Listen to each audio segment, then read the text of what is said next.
Welcome to the BNB Investing Podcast for real estate investors. Fix and flippers and realtors exploring investment options with Airbnbs and short-term rentals through acquisition, leasing, or management to generate consistent monthly revenue. Join us for a chat with experienced and successful short-term rental investors to hear their story of how they got started and created wealth by building scalable businesses. We also explore various service providers and lenders that help make our businesses more efficient and maximize revenue in this awesome sharing economy. Welcome your host, Rich Munroe. All right, hey everyone, it's Rich Munroe here with BNB Investing Group. We're doing our weekly live interview meeting that we do. I appreciate you guys joining. BNB Investing Group is a fairly recent group this year that we've formed that's for networking, sharing best practices, and really for investors that want to learn more about the short-term rental model. And so we explore, the different aspects, whether you're going to manage properties for other investors, or if you want to do rental arbitrage, or if you want to do acquisitions. And so, my business, I do a combination of all three. And so it's always interesting when you're starting out to kind of explore what the pros and cons are for each of those options. And so joining me today is a good friend of mine, Errol Allen. And we're going to be happy to kind of do a deep dive on his personal story and kind of where he's been. He's a very successful entrepreneur. He's got a pretty big following with his coaching students as well, with Young Bucks. And besides short-term rentals and Airbnb, there's a lot of other businesses that Errol does as well. So we'll touch a little bit on that. And so Errol, I appreciate you joining me today and spending some time with us. Well, thank you for having me, Rich, and the BNB Group. I appreciate it. Yeah, awesome. So tell us a little bit about what your short-term rental business started like. And you're a young guy, right? You just recently had a birthday not too long ago? Yes, I turned 29 in January. Okay, that's awesome. That's awesome. So you're 29 years old and you're about to approach, I guess you're trying to get to 29 listings. You're at 20 now. So you're about to hit that number pretty soon, I'm sure. So tell us a little bit about how you got started. The goal is 30 for 30, so you are spot on. But yes, my entrepreneur journey, my short-term rental journey. We'll start with the entrepreneur journey because I know that, like I said, you've had a lot of multiple cash register businesses and still do. So it'd be good to kind of touch on that in the beginning as well. All right, cool. So my entrepreneur journey actually spawned off of my short stint in college, and even before that in high school. I was always prone to find ways to make money because at the time I kind of associated making money as a way of being successful, or at least having options in life. So I was always more driven in that regards. I went to school for industrial engineer. I was really good at math, but I quickly found out if I kept on that path, I wasn't passionate about it, and I wasn't going to obviously see long-term happiness and fulfillment along with the success as well. So then I switched over to business. I was in business class for one day out of my college stint, and then I retired from school because I realized business practices was not being taught of how to make it in today's world of businesses. It was based on outdated principles and whatnot. And from that, I decided to go into real estate at age 19, fresh out of retiring from college. Very cool. Very cool. And so once you started out with real estate, kind of what was the first aspect of real estate you started getting involved with? So I actually started off doing what's called wholesaling in real estate, where I was finding off-market properties for builders, investors who were fixing, flipping, or buying, holding, who didn't have the time to go source and market to homeowners. And I was able to build up a pretty good business off of that. I made some significant income my first 2 years of doing it, to where I was able to pay off all my student loan debt and credit card debt, which was upwards of $50K. And then obviously I started to get my credit right and start getting some power moves going from there. Oh, that's awesome. Yeah, we've done a little bit of wholesaling as well, and it's good money, and it's a good way to kind of learn the business too, because you see the worst case scenario of properties that need rehabbing, and you kind of learn the math that goes along with that. So it's a good entry point. Yep. So then from there, how'd you get into short-term rentals?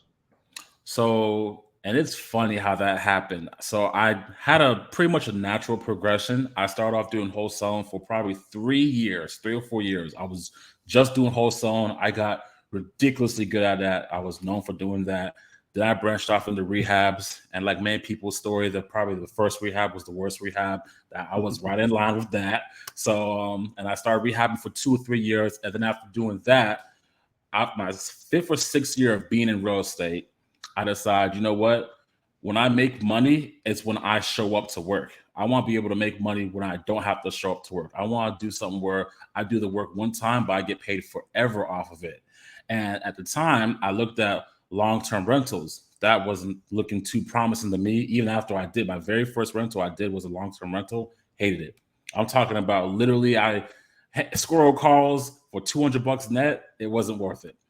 Then I swapped over and came across this program that was talking about short-term rentals and how this guy rented out a bedroom in his 2-bedroom apartment and it paid his rent and then some. I was like, interesting. Now he scaled up to like 20 units at that time. I was like, I'd like to know more about it. So learned it, and then I applied it with one of my very first renovations. And I tell this story all the time. The original plan for the renovation project I was fixing up was to sell it. Had I sold it, and this was back in 2019, 18, had I sold it, I would have netted $25,000. But instead, I decided to bear some short-term pain. I refinanced, lost money because I had to pay out my investors. I refinanced, lost the money to pay out my investors, make sure everybody was good, used my credit cards to furnish the house. And then within 60 days, that house consistently was paying me $4,000 a month. Very nice. Very nice. That's awesome. Real quick, the folks that are watching so far, I know we're a little bit late into this, but shoot us a quick yes in the comments if you don't mind, to make sure that you can hear us okay. I just like to confirm that that's going good before we keep getting too deep here. But no, yeah. So we also kind of, like most investors that end up doing short-term rental, I mean, that long-term rental model is very, very frustrating, right? So we ended up, evicting people right before the holidays, and then you have to rehab the property again after the tenant's been in there for a year or two. And you're right, it's like $200-300. They say you're doing good if you clear $400 a month, and so that's all you can really shoot for in the long-term rental goal. And when you look at short-term rentals and rental arbitrage, and you're, at minimum, you're maybe $800 to $1,200 per unit on 1-bedrooms, and obviously more than that on a net basis after your expenses. So definitely short-term rental. For me, that was my eye-opener 8 years ago when we shifted our business over, is just the pure, economics of it. You're going to be basically 3 to 4 times the revenue over a longer-term rental, and the property's going to stay in much better shape, right? So, so you had that first one up and running, $4,000 a month? Yes, $4,000 a month gross. Net after everything, it was at that time like $1,500. Okay. That's decent. And that's a 2-bedroom? No, it was a 3-bed, 2-bath. Okay. All right, cool. And then you did that for a period of time, and then you started adding units from there? Yes. So after I refinanced that first house, I was very fortunate. I already had 4 more projects that I was working on in that same neighborhood.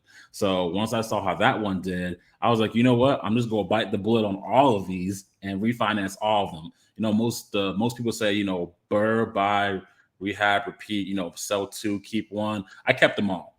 I literally just I have no problem eating the cost today because I still have my wholesale going on. So that was giving me today capital, and this was going to give me forever cash flow. So I had no problem holding everything. I haven't even sold. I don't think it was till last year when I actually sold a property I fixed up. Okay, yeah. So you were very disciplined, my man, because a lot of us, especially during the peak of COVID, when the market was going crazy. I ended up selling a couple of our properties just because it was $100,000 more than I thought I'd be able to sell it for when I first bought it. And it was like, so that's a pretty good discipline to have kept them and held on to them. So that's good stuff. Thank you. Yeah, I'd like to attribute it to, because I always think what's it going to do for me tomorrow? Like, I never look at the dollar I make today. It's the $3 I could potentially get tomorrow. That's what I always focus on. So if there's some short-term sacrifice or pain, I'm always down to do it. No kids, single, I'm good for it. Nice. That's great long-term thinking for sure. And so the properties up until that point, you had basically done through acquisitions and purchasing properties? So in the between time, after I did my first renovation, I actually had met a seller through my wholesale business who owned several properties in the same neighborhood that I was already fixing and flipping or fixing and holding in. So that seller gave me 2 properties back to back. Literally, like, this happened in the span of 6 months. So I went from 3 to 8 properties in 6 months quickly. I was culture shocked from this too, by the way. So the seller gave me 2 homes. He was like, hey, I don't want to sell you these, but I want to get these rented. Maybe you can help me out with that. And that's why I learned about rental arbitrage from the program I bought. I was like, oh, shoot, this is a rental arbitrage opportunity. So I was like, listen, I can do my perfect tenant program. I made this up on the fly. My perfect tenant program, where I'll come in, I'll be the tenant for you. I'm going to rent it from you. And then I'm going to, take care of all the maintenance, the cost, all that. And he was like, you know what? Run it. Because we've did so many deals before. He sold me 2 of my Airbnbs right now that I still own to this day. And then he gave me 2 more arbitrages. And then he sold me a 5th one on creative financing. So we best friends at this point.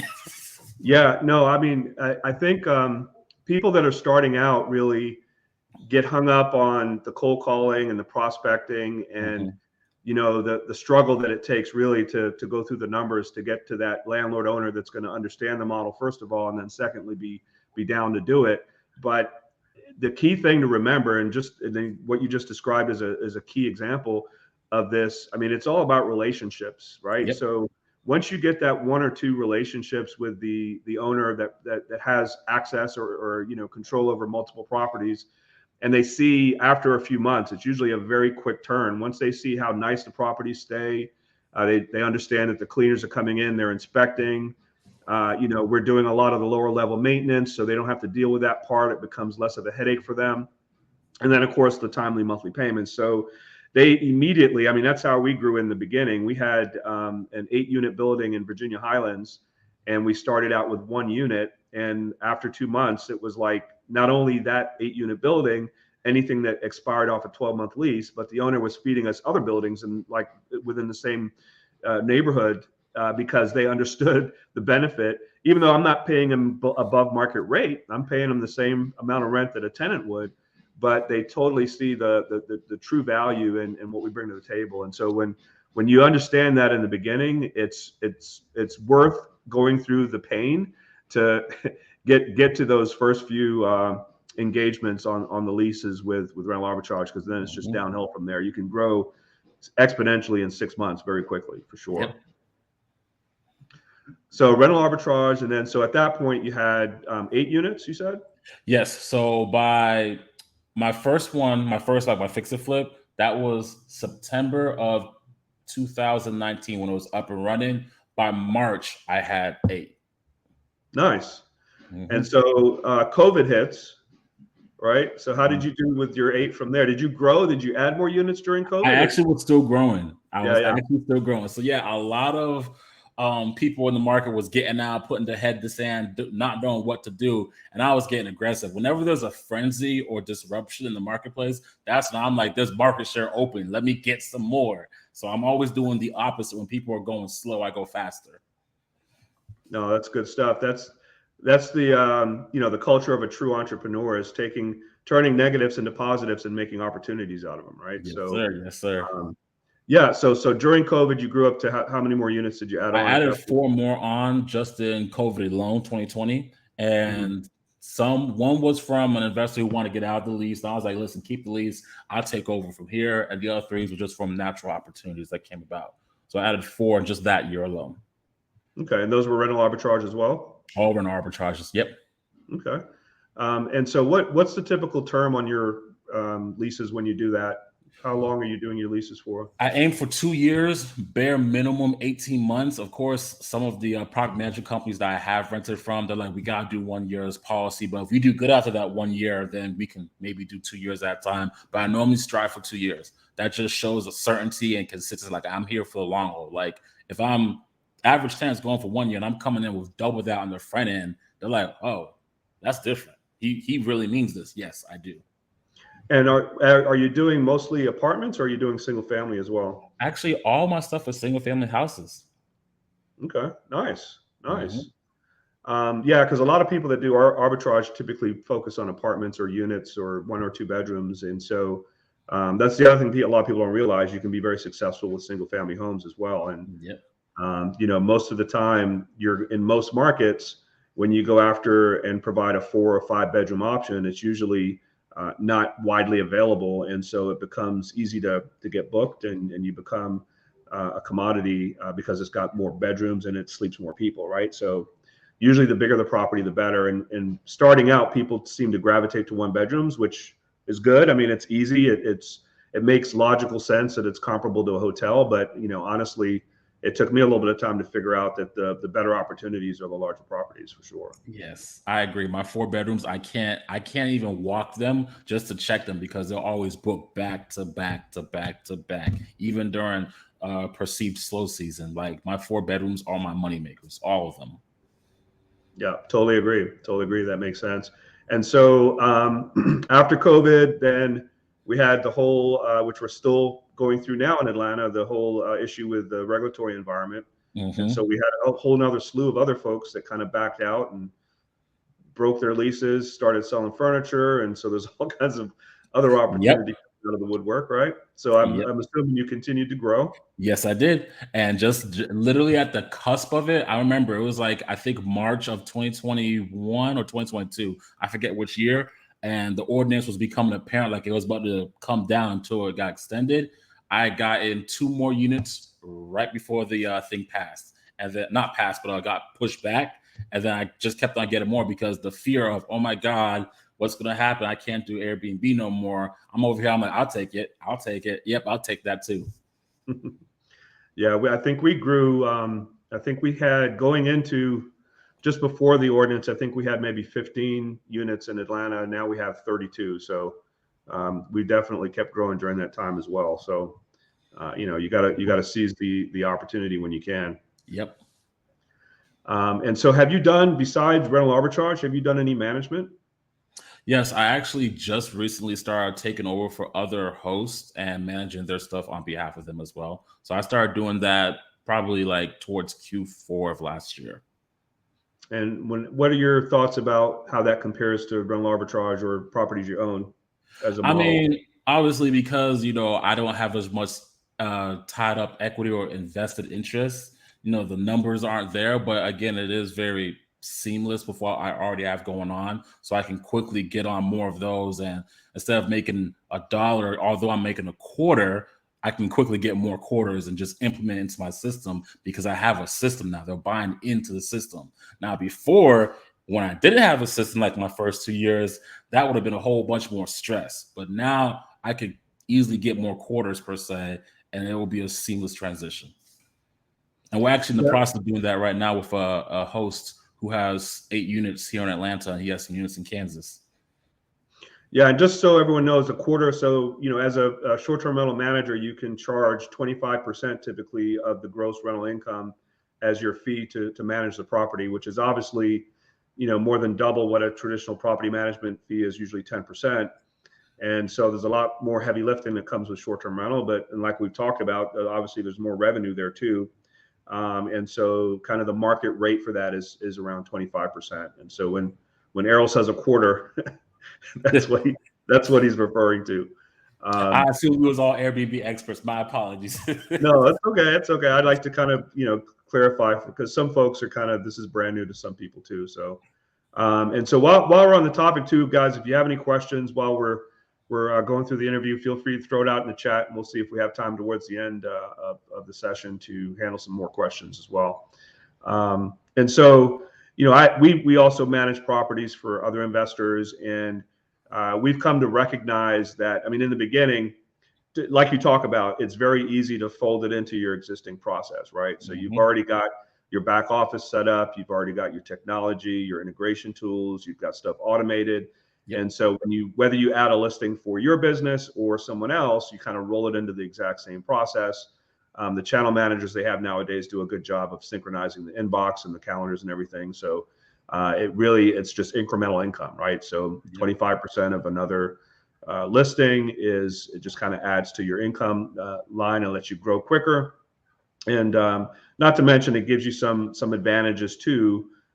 When you're growing from 8 units to 20 units, you really, at 7 or 8 units, you don't really have enough volume happening to really have some full-time coverage for guest communications and some of the other things. And so it actually helps you catapult and be able to scale quicker when you can add more units quickly. And so, besides getting 25% of the gross rents, you can also charge additional fees to most people. Most of those passive investors don't want to fool with setting up properties. So you can, charge a couple $1,000s to help them set it up, depending on the size of the property. And you can also make income from doing a market analysis for investors that are considering doing short-term rentals as well as kind of an expert. So it's another line of income, another stream of income that is very easily folded into the process. But for us, and maybe you haven't really experienced this, but because of those pros on management, we added a lot of clients very quickly, right? And we just kind of kept adding. And I didn't really do a whole lot of vetting in the front end. So if you had a pulse and you needed help on a property, I'm in. And I came to realize that I should start being a little bit more selective, because some of those investors might want to be a little bit more involved than you think they want to be involved. And if you're going to pay me for a management fee, you need to rely on my expertise to manage the process. And so we've become a lot more selective now on who we manage for. And in some cases, we've actually kind of shedded our client list from properties that don't really fit, what our big picture and our objectives are. So maybe you start to experience some of that as well. I've been very fortunate. I actually have not had an investor that I had to release or, pretty much fire per se. So I've been very fortunate. Everybody that I work with right now on a management capacity, seamless relationship. I mean, I just had a discrepancy with something yesterday, and normally I know from previous stuff that I've done, the past business ventures, when something goes wrong, everybody wants to, what's going on? Whose fault is it? It's like, listen, it's your show. You do what you got to do. Whatever happens, it's your show. I'm like, that's what I want to see. Yeah, no, definitely. So we were also very fortunate as well. Most of the time, the folks that want to engage and get you involved to manage understand that you're the expert at it and kind of rely on your expertise to do that. So that's usually, I don't want to mislead people, that's usually the case, but there are going to be some one-offs that you kind of have to look out for to make sure that you're being a little bit more selective, right? So yep. All right, so so now at this point you're at how many properties? We're after COVID or currently? Currently 20. We actually just finished, literally, my appraisal came out yesterday for my 20th home that now we're going to furnish and set up for Airbnb. And this is one that I bought and fixed up. Nice. Mm-hmm. And that's in Atlanta as well? Yes, it is. Okay, very cool. How many bedrooms? 3-bed, 2-bath. 3-bed, 2-bath. And how long will it take you to get it set up? Probably 5-6 days. Okay. So you got a lot of the process kind of streamlined stuff already. You already know kind of what you're going to put in there. Yeah, I got an interior designer, and I literally just have at it. Money's in the account. Have at it. Nice. And so what are your plans for the future? Are you looking to continue to do a mixture of rental arbitrage and purchase and manage? Yes. So actually right now I have an international property in the Dominican Republic, and me and my partner are about to fly out there first week of April, because we're looking to scale some of our operations out there. He runs my international property for me, but we want to get like 2, 3, maybe 4 possibly going out there as well. So we want to get that going. And of course, scale the stuff up here in the local marketplace as well. But I do want to also establish an international presence with my short-term rentals.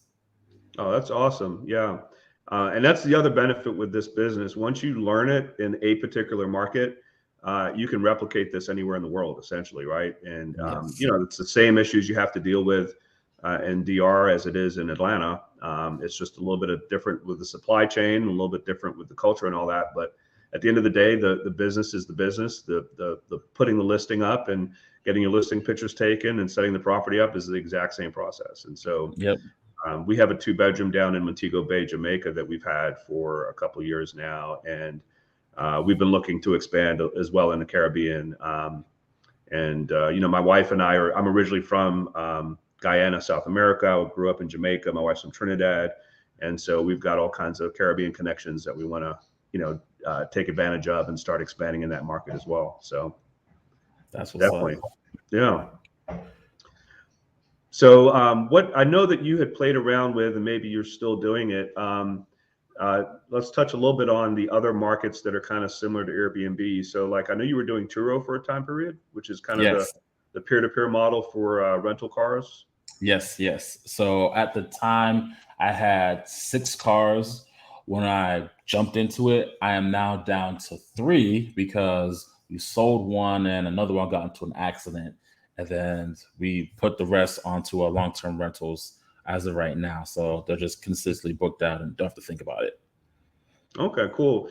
Yeah. So for those of you that don't know, and probably a lot of people already know, but Turo is similar to Airbnb, but it's a peer-to-peer platform where you can basically buy a car or rent a car, and or lease a car, frankly, and you can put it on that platform, and it directly competes with the large car rental chains like Avis and Hertz, and it's amazing how the math works to say very similarly, right? So if you've got a Ford Mustang that rents for $110 a day, and you do the math on that, if you lease a fairly, reasonable one that's a couple years old, maybe your lease payments, I don't know, $600 or $500 for a nice one, and you're able to generate income at $110 a day, in 10 days, you're at $1,000. So you're kind of double what your costs are.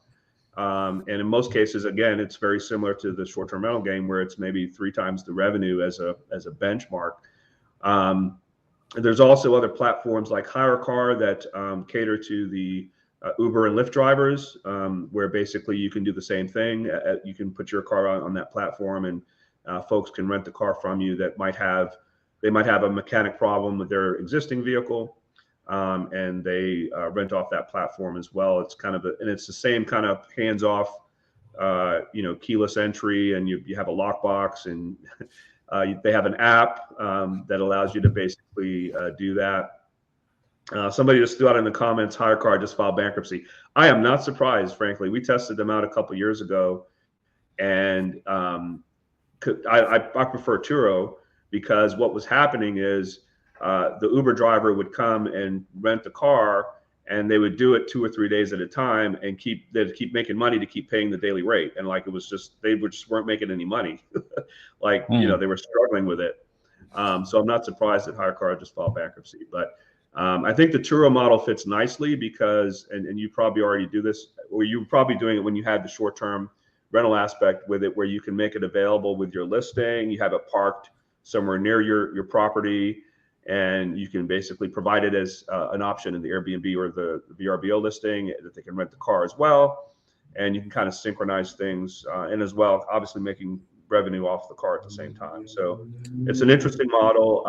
I kind of moved away from it. We were testing it out with 2 or 3 cars, and with all of the popularity with the airport, it was just a logistical, you kind of have to have the right people in place as a support team, right? To be able to drop the vehicle off and pick it up and get it cleaned and maintained and all that kind of stuff. So I kind of moved away from it because I didn't know that there would be a good way to scale that unless you've got like a strong operator to kind of run that business. So you may have moved over to the longer term rental for the same reason. I don't know.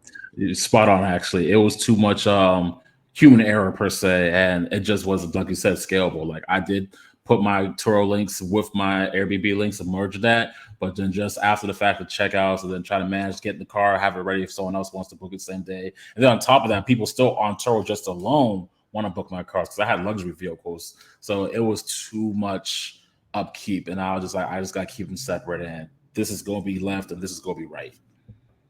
Yeah, and in concept, it's very enticing to say, oh well, I'll just get 10 cars and make 10 grand extra a month, but there's a whole operation that has to go behind it, and location, car washes, team. And you got to keep up with the reviews. It's just like the Airbnb platform. You got to get good reviews. It's the only way you're going to get good bookings. And if you have any slippage in that, then it just kind of it doesn't perform the way you need it to. So goes downhill real fast.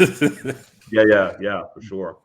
And so back on the short-term rental play. So the Dominican Republic, are those are properties you guys are going to do rental arbitrage with or acquire? So we actually owned the first one we did, and funny story behind that. We owned the first one we did. We bought it for $40K. The cost to build, we built a 2-story, 3-bed, 3-bath townhome like in near the beach, and it cost us $90K to build. So Nice. we actually just literally earlier this month secured bank financing, and we're about to fly back out there to get bank accounts. My bad. Let me end that call real quickly. We're about to fly back out there to get bank accounts with them so we can start going for financing. But we just got financing out this month, and that's why we want to now try to scale using financing out there.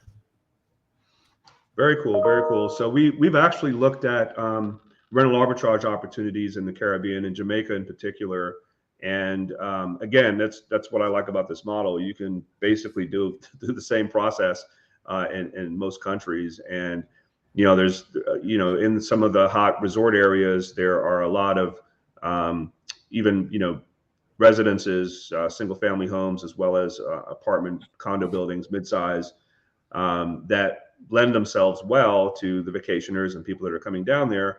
And it's the exact same conversation with the landlord owner as it would be here. And so we've looked to do some deals down there and have had a couple good good areas that have good multiples. And so, that's one of the things that I enjoy is being able to travel and be able to look at some of those opportunities and through the same lens that you would in your local market, right? So I actually got an interesting question because it was definitely something that came to mind because I know you know how to go from 0 to 20 real quick with a building.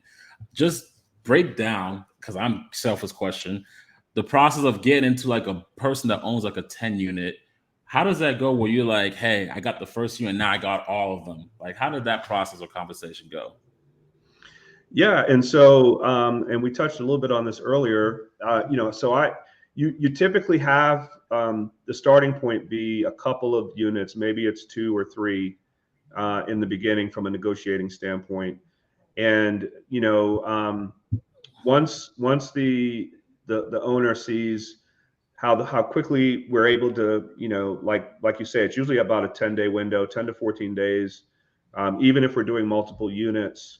To get set up quickly, and you usually want to try to negotiate in most of our leases like the first month free, because to your point earlier, if you're doing a longer term lease, 24-month lease typically or longer, you want to try to negotiate that first month free. And what that does is spend a little bit of extra time on that first lease with that relationship, because what's going to happen is when you grow and add more units, you're just going to plug and play and have the same terms, right? So you don't want to just be happy and say, oh, I got 1 unit from this person and let me just get the deal done. No, take a step back and make sure you put in the correct negotiating points. As an example, having that first free month, because what that does is it gives you the ability to say comfortably, look, okay, I can take on, another 5 units in 30 to 45 days or another 10 units. Because I've got that runway be able to get the units set up. And as you guys know, let's say it's a 2-week window. April 1st is the start of my lease. So I've got that April month free. I'm not paying the rental payment for that month. So by April 15th, I'm up and running. I'm starting to generate revenue. And my first rental payment is going to be due on May 1st. Which gives me that 2-week window to kind of get bookings. And so whether I'm doing that with 1 unit or 10 units or 20 units or 30 units, it gives me that ability to scale quickly. And it's very opportunistic. So especially if you've got an investor owner, which happens quite a bit, a lot of these developers have multiple buildings they own in most markets. And so, if you engage with a 10-unit building, that same owner might have a 20-unit building, a 30-unit building over here, another 40-unit building. And before you know it, you're getting offered, and what typically happens over and over again is, okay, not only do I want to let you know about some of these other long-term tenants that are expiring, this particular one, they weren't paying the rent on time. This other one was smoking weed all the time. It's such a headache. Like, you hear all the headache and horror stories of the long-term tenants. But you end up getting like a list in a spreadsheet. Well, here's the address for my 20 unit. Here's the address for my 40 unit. Here are the units that are coming available. Here's the number of bedrooms. Here's the date that those leases expire. and you can kind of plan and ramp into that, as you engage, right? So you can go, from 1 unit to 30 units with that relationship pretty quickly within a 3 or 4 month window, because again, it takes a couple months for them to see. It's one thing to tell somebody what you're doing, but when they actually see it up and running and live, and how professional the cleaners are, they come in and do their thing, and how we want to make sure we go a step and beyond to keep the property in good shape. And we put in, outdoor surveillance cameras. We've already got eyes on the property, and any little minor thing that gets broken, it's getting fixed right away. And so they see the benefit in that, and for them, it's their asset, right? So it's better value for them. Not to mention, with a lot of these multifamily owners, they're doing the same thing we're doing, right? So they're buying a distressed property and rehabbing it, and they have a harder term loan on that money to rehab the property, and then they're going to refinance out.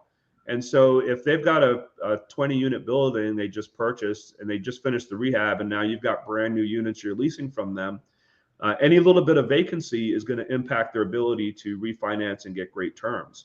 And so usually the stars align where, you're motivated to get more units, and they're motivated to give you more units. And it's kind of like a self-fulfilling mutual situation. And so that's typically why most of the time you can very easily grow quickly and scale. I mean, even during COVID, we had 10 units that went live in like a 45-day window. And because of all those things I just described, you do have the upfront expense, obviously, to stage and set up the furnishings and supplies and everything.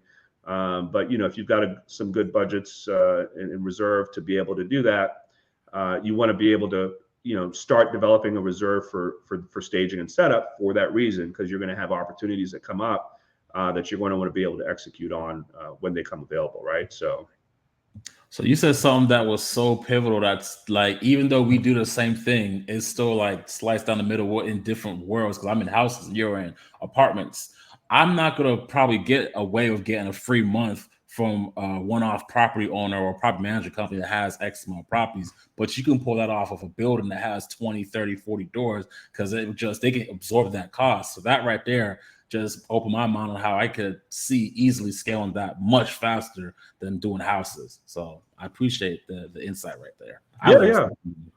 Yeah. Well, good. I'm glad. But no, but it make no mistake about it. I think there is a bigger, it's more lucrative to do the single family homes even with arbitrage. You're going to have what's your average spread on a 4-bedroom? What's your average spread? Monthly. So it probably grosses about 6, and then net 15 to 2. Okay. So that's pretty decent. Mm-hmm. Keeps the lights on.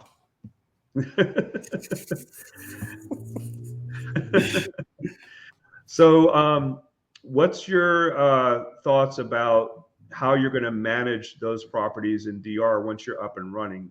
You had yeah, go ahead. My bad, I didn't mean to cut you off. So we already actually built that out. So the way my operation goes, my head cleaners are my eyes, ears, hands, feet, operations, messages, like they handle all that. So here locally, I have every 8 properties, I have 8 cleaners assigned to. So right now I have 3 head cleaners, and within those 3 head cleaners, they got their squads that obviously go out, clean, what have you. But if there's any cleanliness issues, simple request, my head cleaners can handle that without me having to offer any oversight or feedback.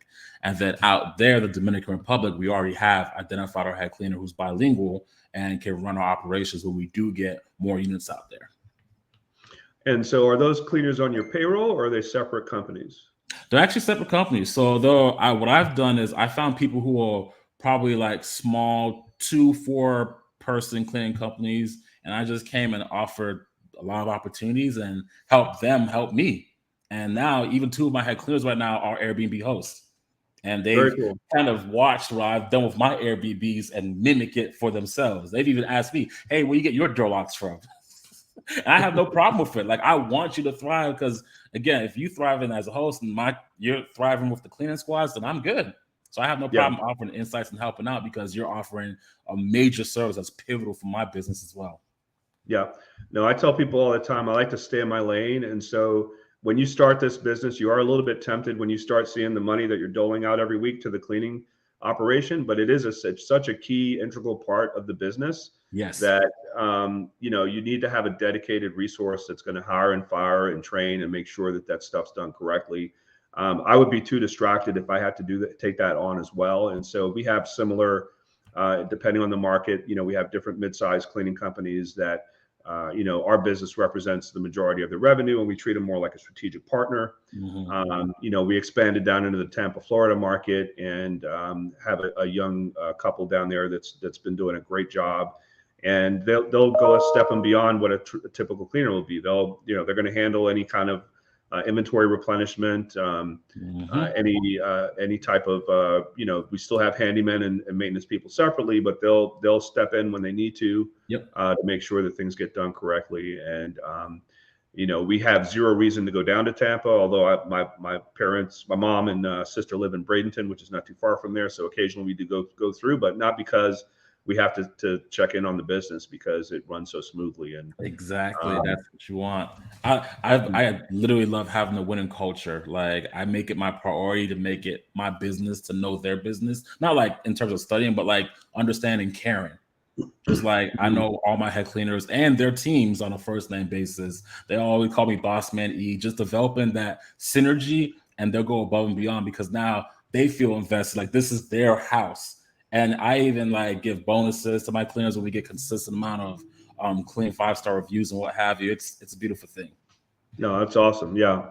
But it's like plug and play, right? So you can literally throw a dart anywhere in the world and be able to kind of execute and rinse and repeat and build that same process in that market. So, definitely makes sense to go that route. So, I know a lot of people that we have in our group are kind of national, and so, but I did want to give a quick update on what's going on with the city of Atlanta. As I'm the president of AMSTRA, the nonprofit that's been negotiating with the city on the short-term rental ordinance, and we're coming up on a pretty important time next week where on Thursday we're having a working session with the city council members in the community development committee for basically discussing what our thoughts are on their proposed amendment to the existing ordinance. And so just as a quick update for those of you that haven't been following it that closely, we had the primary residency +1 requirement for being able to apply for a short-term rental license in Atlanta. About a month and a half ago, they've decided to strip that away because of a court case that happened in New Orleans where it deemed it unconstitutional to require someone to be a resident in the city to get a short-term rental license. However, they are now looking at doing buffers and/or caps, and they've started with a 2,000-foot buffer, which is definitely it's close to half a mile. It's just not reasonable to expect that you can't have another short-term rental within half a mile of another one. So we're going to be, sharing our thoughts there on a better buffer size, and then they're going to be looking at putting caps in place for multifamily. For example, for multifamily building, you can have any more than 15% in the building. And so we have some work to do there, but we're going to be looking at proposing more of a global cap to give them the comfort that there's not going to be a lot of inventory. Right now, there's about 7,000 active listings in Atlanta, and there's 250,000 dwelling units in the city. So right now we're at about 2% that are short-term rental listings. So we think a reasonable number might be around 5% as a starting point to say that we would agree to a 5% cap, for example. The other good news, I think, is they are agreeing to grandfathering rights. And so we want to just make sure that that's formalized and there's a process in place to be able to have people apply for the license that are already up and running and doing short-term rentals. And the effective date is probably going to be the date that they roll out the new rules, which is definitely not going to happen for several more months here. So if you're looking to do units in Atlanta, I wouldn't slow down like Errol and I've been talking about. There's still a lot of opportunities there to put something in place. And if you're an AMSTRA member, there's a member meeting Monday afternoon to just talk strategically. A lot of us are planning on attending that work session, and we're encouraging cleaners and maintenance and other team members to show up as well, to kind of show a large number of folks in support of what we're trying to do. And so if you're not an AMSTRA member, please go to amstra.org, amstra.org, and join. And then that way you can participate and stay up to date. If you're on the national level, one of the ways we got AMSTRA started, we got a lot of support in the beginning from another nonprofit that is an advocate for the short-term rental space called Rent Responsibly. And Rent Responsibly has a directory of all of the other alliances that are nonprofits throughout the country that are advocating for short-term rental rights. And so those of you that are in different parts of the country and want to have a good resource and know how to find out what alliance you should join to be active and be familiar with what the ordinances are locally, if you go to rentresponsibly.org, they have a directory, a nationwide directory, basically, that lets you know what associations are where. So that was my few minutes update. So hope I didn't bore anybody. So two things. One, if I didn't say enough, greatly appreciate everything that you do with the AMSTRA initiative and everything. Like, we appreciate you, man. And I will be in attendance Thursday, so I'll be there. One Facebook person did ask what the address was. I'm not sure if he just wanted to defer them to go to amstra.org, but they did want to know what the address was. Yeah, so I believe it's at City Hall for the meeting on Thursday. And if you join AMSTRA, if you're not able to attend the Zoom meeting on Monday, we will be sending a recording out. They'll give you that. We do have our lobbying firm, Bernie Torkars, that's going to be on that webinar. He'll be there on Thursday as well. He has a lot of relationships with a lot of the council members, and there will be an opportunity for some of us to speak. And so if you do want to do that as well, we would just want to make sure we're coordinating our message correctly, and that Bernie is going to kind of give us some direction on that. So a lot of those details will be provided on Monday during that Zoom meeting. So if you guys want to attend that, we can definitely get it there. So Errol, we're getting close to the closing here. Okay. I know you said that you had some of your followers and some of your students that might had some specific questions. You want to cover some of those? Yeah, let me check that right now for you. 1 second.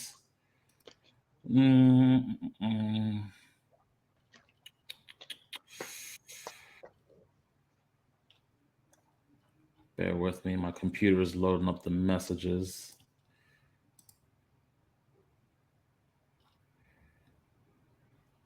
Okay. Warren asks, what is the fastest and most streamlined way to get into an Airbnb unit? So let me switch back over to the screen. So Warren, if you were to ask me, there's 3 big things you can do to get into the short-term rental space. There is house hacking, there's actually buying the asset outright and fixing up and then owning it, and then there's called rental arbitrage. I would tell everybody rental arbitrage would probably be the best thing to go with, because one, barrier of entry is literally non-existent. You find a landlord, you get them to agree to what you're looking to do with the property, and then you obviously furnish it, and within the next 30 days you can have cash flow coming in. Now, if you are having a lack of capital, then you can look into doing a management and co-hosting scenario, which is what me and Rich talked about earlier as well. That's also another thing, but I like to lead with rental arbitrage first. Yeah, and I would say that the management piece, even though you may not have your first listing yet, what Errol and I do, we do have separate programs that kind of help give you guys and arm you with some of the information that we've used that kind of gives you some of that confidence. But let's say you don't have it in the budget to be able to set up a rental arbitrage unit in the beginning. There are ways that you can prospect for management clients and basically use other people's properties in the beginning to get started. And like Errol said, there's another way you can house hack. Like if you've got a basement that has a separate entrance, or even a room in a house, is a quick way to at least gain the experience of setting the listing up, learning how the platform works, and then you can still try to go after management clients from there. So, and obviously, like we talked about before, you're not really you're in a lot of cases earning money through the management process by setting up properties and then also getting that 25% of the gross rental revenue. And it puts you in an income situation that maybe you do a few of those first to then get some cash flow going to get into rental arbitrage as well. So I actually had 2 people on my list that just said they was trying to get in to the group, but you have to approve their membership. Marcus and who's the other one? Marcus and another person. I don't have the other person's credentials saved, but there's people who are trying to get in right now, FYI. All right, I'll go ahead and get them in, and there will be this will be on the stream here in the group, and then you'll also be sending you the recording too. But I can go ahead and get them approved so they can go in. Let's see.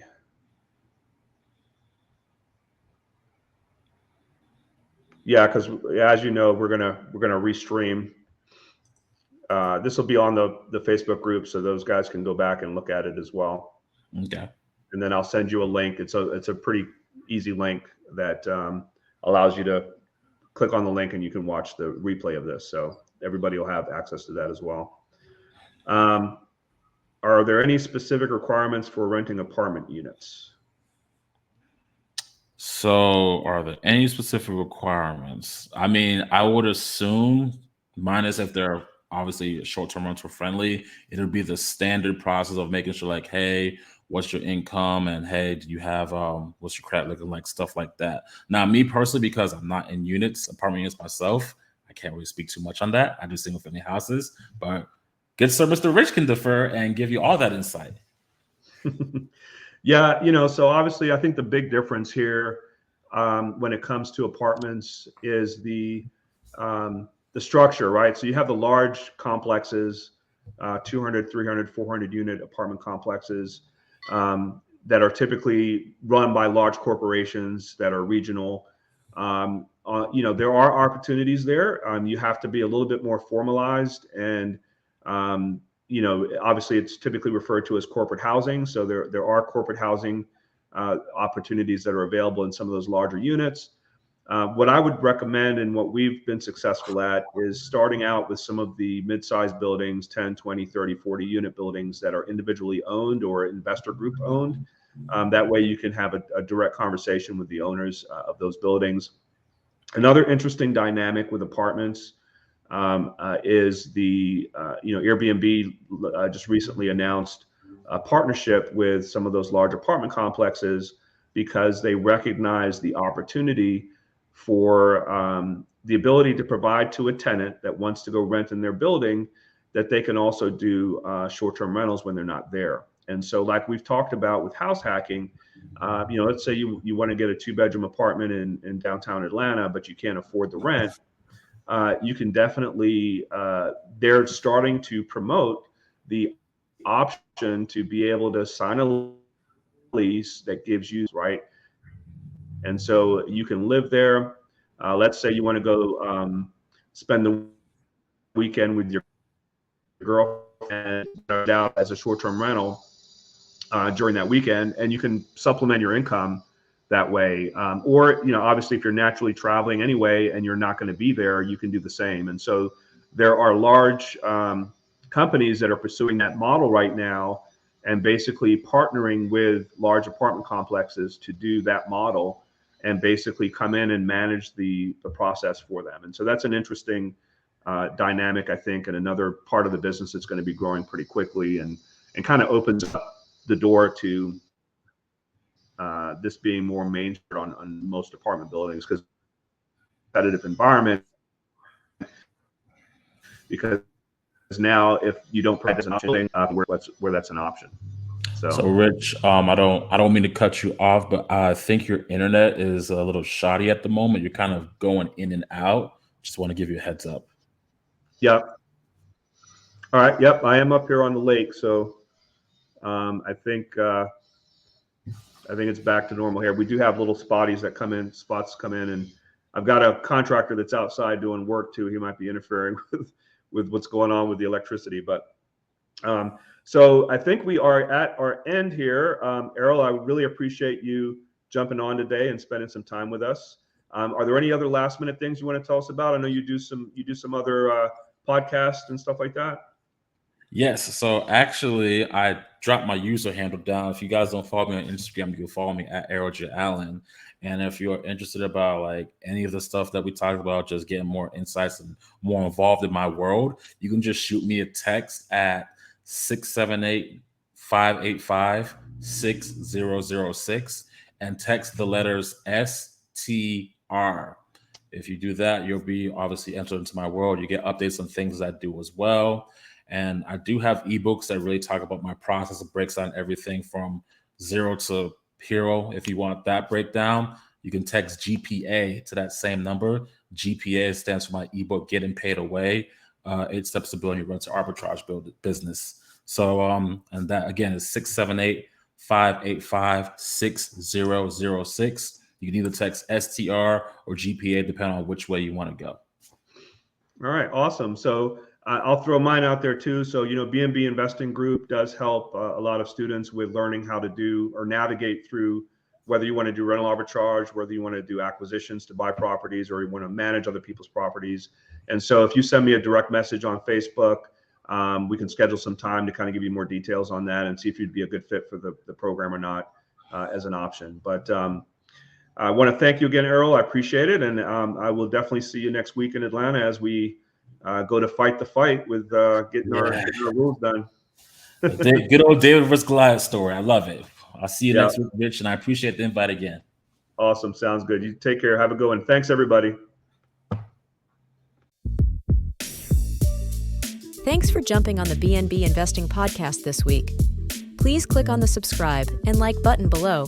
For more trainings, property tours, and content, you can join my BNB Investing Facebook group by clicking below. If you are ready to grow your short-term rental portfolio and maximize your monthly income, you can click on the link below to schedule a quick strategy call with Rich or someone from his team to see how we can help or point you in the right direction. Stay tuned for our next episode and hope to see you on the BNB Investing Group podcast.